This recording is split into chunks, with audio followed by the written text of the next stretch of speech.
بسم الله الرحمن الرحیم. نننې تقریب چې دی د سرکل ډي اس پی احسان الله خان په دفتر کې دی چې په هغې کې د ډي پی او سوات شفیع الله خان ګنډاپور د اړخه سوات د منشیاتو پری زون ګرځول دي. په دې کې مختلف تقریبات هم وشو، په دې کې چې دی سیمینارز چې دی هغه پکې هم مخې ته رالل، سره د دې چې په دې کې دنیا منشیات فروش چې دی هغه توبه طایف هم شو او دغه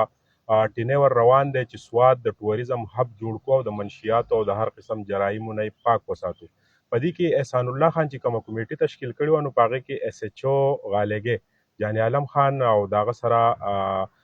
ای اس آی ګوهر خان چې دی په دې کې مختلف کوششونه کوي چې دغه منشیات فروش چې دی هغه راه راست راولي. ډي آی جي ملاکنډ ډویژن محمد علي خان ګنډاپور او آی جي خیبر پښتونخوا هم په تیره ورځ د دې خبرې اقرار کړی چې واقعي په سوات کې روان کم د منشیاتو خلاف کم جنگ دی، په هغې کې پولیس هم بریالي شوي دي او د عام ولس په دې کې هم ډېر لوی تعاون دی چې په دې کې تیره ورځ بین الاقوامي مرسته هم دوی ته میلاو شوې وه چې په قطر کې د منشیاتو خلاف کم تقریب شوی نو په هغې کې هم د سوات پولیسو چې دی ډېره زیاته چې دی هغه یې اپریشیټ کړې وه. زما سره دا وخت ډي اس پی سرکل احسان الله خان موجود دی. د هغه نه به پوښتنه کوو ډي اس پي صاحب دا راته ووایي چې د منشیاتو دا ډېر لوی جنګ چې دی په دې کې تاسو لګیا کار پکې کوئ، د ننني تقریب په حواله راته ووایي چې نن څومره کسان توبه طیب کیږي، څه روان دي، اوورال د منشیاتو صورتحال څه دی؟ اعوذ بالله من الشیطان الرجیم بسم الله الرحمن الرحیم.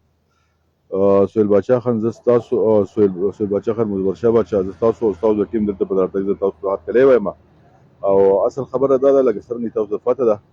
زمونږ د آی جي پي صاحب او ډي آی جي صاحب او د ډي پي او صاحب سوات یعنې کوم چې د منشیات او د ډرګس خلاف چې کوم کمپین روان دی نو په هغې کمپین کې په دې تېره میاشت کې په دسمبر په دې میاشت کې تقریبا کم از کم موږ 24,000 ګرام چې دي هغه موږ په دې کې چرس چې دي هغه موږ ریکور کړي د مختلف کسانو نه. دغه رنګې تقریبا 400 لیټر چې دي هغه موږ شراب ریکور کړي دي. د دې نه علاوه تقریبا 250 ګرام چې دي هغه موږ افیون ریکور کړي دي. افیون نو ساري هیروین او دغه رنګې آیس هم دي. نو دا د هغې یوه کړۍ ده، په دې کې ډېر زیات منشیات فروشان چې دي زموږ په دې تحصیل بریکوټ کې چې الحمدلله هغه داسې وو چې هغوی موږ ته قرآن قسم یې وکړو او هغه توبه طیب شو او څه کسان چې دي د هغو خلاف بالکل کمپین روان دی نو هغه څه داسې ډېر دي چې هغوی بریکوټ علاقه پرېښلې ده او ورک شوي دي. نو دا نن دا زموږ سره یو سابقه منشیات فروش دی چې د ده نوم دی عدالت خان ولد رحیم شاه. دی دغه اوسېدونکی دی پارلی. دی د ډېر وخت نه لکه د دې منشیات دا کسب کوي نو په ده باندې موږ شپږ اته پرچې وکړلې په دې غالګي تاڼه کې. دغه رنګې د نورې جلدې هغه خو پرېږدوه چې څومره دي. خو بهرحال زموږ صرف د غالګي په ده باندې شپږ اته پرچې موجودې دي. نن د ده رونه چې دي هغه رالو انور خان دی، یو د تلاوت خان دی او دی خپل هم راغی چې یاره زه لکه په قرآن شریف به لاس نم او زه به توبه طیب کېږم او د آینده دپاره به ما باندې نوم چې کوم ایښودی شوی چې د موت سوداګر دا به زه د ځان نه لرې کوم او زه به یو بهترین شهري ځان جوړوم. نو دا قرآن په دې باندې نن قرآن وږدي او لکه ستاسو په د یعنې د ستاسو د میډیا په وساطت سره یعنې موږ یې خلکو ته دا ښیو چې دی د توبه طیب شو. آینده دپاره به ده سره تاسو د منشیاتو مطابق آینده نه کوئ او دی به یو ښکلی ژوند تېروي. موږ به زموږ په نګرانۍ کې به یې خیر دی خو انشاءالله ته زموږ د امید ده چې دی به دې نه دغه شي. ایسچو صاحب تاسو څه فکر لرئ د تا نه غالګۍ نه دا لږ ونیسئ څومره چې دی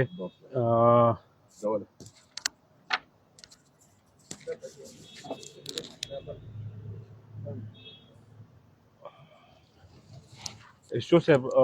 ډي اس پي صاحب تفصیل ووایي څومره ستاسو حدود چې دي هغه تاسو ګڼئ چې هغه کور شو منشیاتو نه پاک؟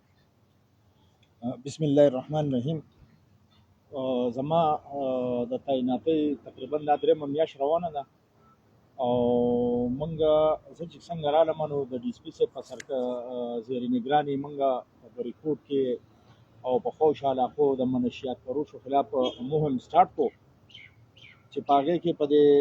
تقریبا په دې 3 میاشتو کې الله تعالی موږ له ډېرې زیاتې کامیابي هم راکړې او په بریکوټ کې چې کوم مشهور منشیات فروش وو او د بریکوټ عوام د هغو نه ډېر سخت تنګ وو هغه لاړل علاقې پرېښودي دي تښتېدلي دي او څه کسان چې د هغو چې کومې کارندې یا موږ نیولي دي یا جیلونو کې پراته دي او د ابوها او پارړۍ ناوګۍ وغیره کومې علاقې چې دي نو په دې کې تقریبا منشیات فروش چې دي اوس د نش په برابر دي تقریبا ختم دي په دې نو موږ خو د ډي اس پي صاحب په نگرانۍ کې مزید هم لګیا یو او انشاءالله چې دا به مکمل طور پر دا سرکل چې دی زمونږ د تحصیل بریکوټو دا به زمونږ عزم دی دا به د منشیات فروشو نه پاکو او د دوی سره به هېڅ قسم رعایت نه کوو عدالت خان صاحب چې دی هغه بالکل د دې خپل کار نه قلاریږي ولې چې دی د ډېر یو باعزته فیملی سره تعلق ساتي د ورونه خپل روزګار کوي او سلام فیملی هم دا نه غواړي چې یاره مونږ دې په دې دغه کې نو عدالت خان صاحب تاسو خپله خبره وکړئ سلام علیکم غونډو پاکستانیانو سلام علیکم خپل بچیان خپل بچیان د نشو تماشو نه بچ وساتئ 40 کاله ما نشو وکړه خو زړه مې خلاص شو مې پریشنې وکړې نیم پاتې شوم نن راغلی یم خپلو افسرانو له خپلو مشرانو له د خپلو افسرانو او مشرانو ډېر عزت کوم ډېر قدر کوم ټیک ده چې چا پتون اغوستې هغه زما پلار دی صحیح ده زه د دو ډېر غټ یو سړی دی وایي چې یاره په بل کې ګناه دی یاره په بل کې ګناه نه دی که چا ما سره هر قسم پاټ کړی دی ما د رب العالمین په خاطر باندې بخلی دی ما په خپله چې یو بچی سرتیزه شي حرامي شي خلک سرکار له ورکي سرکار یو څو ورځې ووایي بیا یې جیل له ورکي چې جیل له ورکي په جیل کې په هلته سهار په 9 بجې راپاسئ او په جاروګانو او مطبخونه او وړاغېږي دا خپل بچی به سیټ کول غواړي لازمي زما غونډو پاکستانیانو وروڼو تاسو ته خواست دی ستاسو بچیان د نشو تماشو کار کوي د دې نه یې واړوئ بهر ملکونو ته یې واړوئ نن زما دا حال دی 40 کال زما کورونه لیلام شو په ما باندې په پارړۍ کې په زرونو خلکو ډزې وکړي چې نه یم هېرېدلی نن ویرېدم په دې چې د سوات ججانو ته مې سلام دی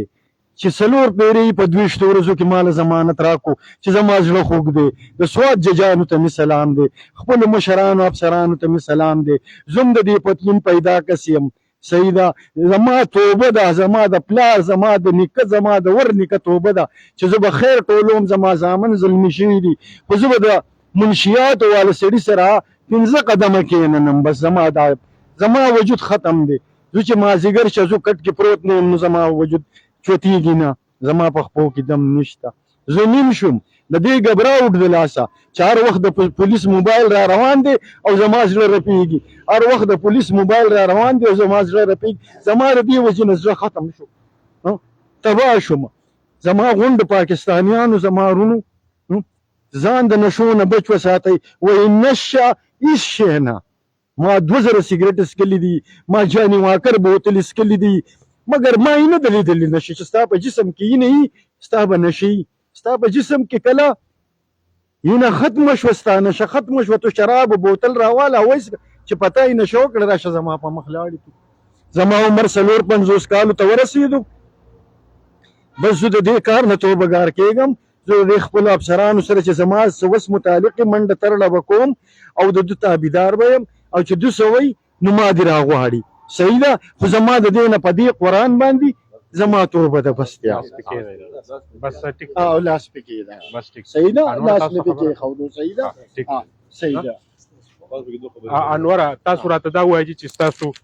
تو په خپله چې دی د یو ښه فیملي سره تعلق ساتئ تاسو دا عدالت خان صاحب موږ ډېر وخت نه پېژنو دا یو ډېر نر او د دې علاقې کې د ده ډېر یو لوی نوم دا ټول صورتحال رالو ستاسو دا بل رور هم باعزته وخت تېری نن درته څونه خوشحالي محسوس کېږي په دې خبره اعوذ بالله من الشیطان الرجیم بسم الله الرحمن الرحیم د ټول ناول د ډي اس پي صاحب د سی چو صاحب د ګوهر خان ستاسو د میډیا د ملګرو ډېر زیات مشکور او ممنون یم ټیک ده دا موقع خو زموږ دپاره ډېره افسوسناک هم ده ډېره دردناک هم ده او دا ټیمونه دي خدای پاک هېڅ چاته هم نه ښایي خو بیا هم مسلمانان یو بني ادم یو خطاکار یو ګناهګار یو زما د پاره د اعزاز او د فخر خبره دا ده چې بیا هم زما د پلار په ځای ورور هغه د ګناه نه توبه وکړه او ګناه وی چې دا کار به زه نه کوم نو چې الله تعالی وایي چې کم سړي په سچه توبه وایسته نو زور د تیر هر سره بخم زور ته معاف کوم نو ټیک د ډیره ګرانه ورځ د خو زما د پاره د خوشحالۍ ورځ ده خاص کر په دې کې د ډي اس پي صاحب ډېر زیات کردار دی زما سره په ټلیفون رابطه ساتله د ایس ایچ او صاحب چې د ایس ایچ او صاحب بالکل دته دومره قار دړ کړی دی د هغه د قار دړ مطلب دا و چې دا سړی قلار شي دا د هغه حکمت و د ایس ایچ او صاحب او د ډي اس پي صاحب بیا ګور ایوب خان پسې راغلی دی او د دې نه نه راغلی چې دی زه په چرسو ونیسم خو یقین په خدای وکړه چې راغلی ما زما بچو زمونږ ګاونډیانو په خلکو چې په یو نصیحت وصیت راغلی دی الله تعالی دې دوله د خدمت مزید موقع ورکړي او الله تعالی دې بریالي او ثابت قدمه ساتي او الله تعالی که زمونږ دا خلک زمونږ د حالات نن سبا نن خلک نو ټولو خلکو ته دا زما خواست دی چې د نشو تماشو نه خپل بچی لرې وساتئ کله چې په یو نشه کې په یو معاشره کې نشه تماشه نه هغه معاشره صحتمند دی هغه خلک تکړی نو خپلو بچو له په تعلیم تربیت د هغو داسې وکړه چې داسې خلکو خواله نه ورځي او ډي اس پي صاحب ایس ایچ او صاحب الله تعالی خاد او آباد ساته سهیل باچا مننه بالکل جی دا نننې تقریب چې و داسې ډېر تقریبات راغلي خو نننې تقریب چې و هغه ډېر زیات خوندور په دې و چې فیملی چې دا هغه ډېر د خوشحالۍ اظهار وکړو او د عدالت خان چې و دی د خپلې علاقې یو ډېر نر هلک و او د ده نوم به په نروال یادېدو دی چا دې کار ته مایله کړی و چا په دې ګن کې اخته کړی و د ده د وجود اینه چا ختمه کړې وه دی نن چا دې ځای ته راورسو هغه مافیا چې ده د هغې خلاف هم یو لوی او دون اپریشن روان دی چې د سوات د یو سر نه تر د باړې د بل سره پورې د هغه خلکو روکتام دپاره د سوات پولیس ځوانان چې دي هغه کار کوي د ده بچي چې دي هغه به بهر ملکونو ته ځي باعزته روزګار به ګټي او د ده دا مثال چې دی دا ټولې دنیا ته یو مثال دی د ملګري رپورټر مظفر شاه کیمرامین عزت حسین شهاب خان ما سهیل باچا له راکړه اجازت د لوی الله په